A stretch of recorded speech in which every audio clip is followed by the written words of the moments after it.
Goodbye. If life ingekuwa safari, then ningesema oya konda simama nishuke, not because nimefika destination. I wonder if this is fate ama ni destiny. If life ingekuwa kitabu, then ninge wrap up the dark pages, at least ni prevent happening. But life sio kitabu, so start. I'll miss those moments, I'll miss those days, I'll miss those and days that we argued as told me the right track that I to, the right position that I should.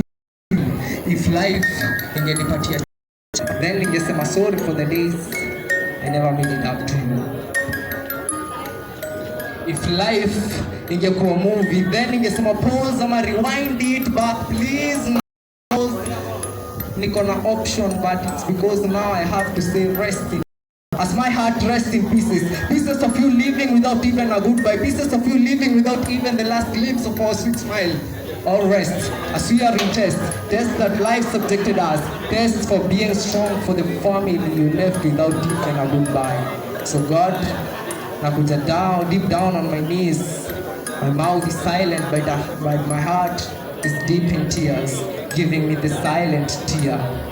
God, nimechoka kuswalisha, so nadai kujibishwa, pole kama nimekujamisha, but mimi nipe jibu. I understand if ilikuwa papasi yako aende, but forgetting someone I knew for all those years, I can't hear that voice in my ears in this ear.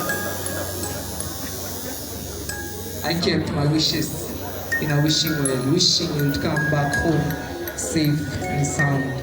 But my wishes never came to be. You came escorted in a crowd, and the cloud too thick as my eyes were deep in tears. The silent tear, Raindrop the poet.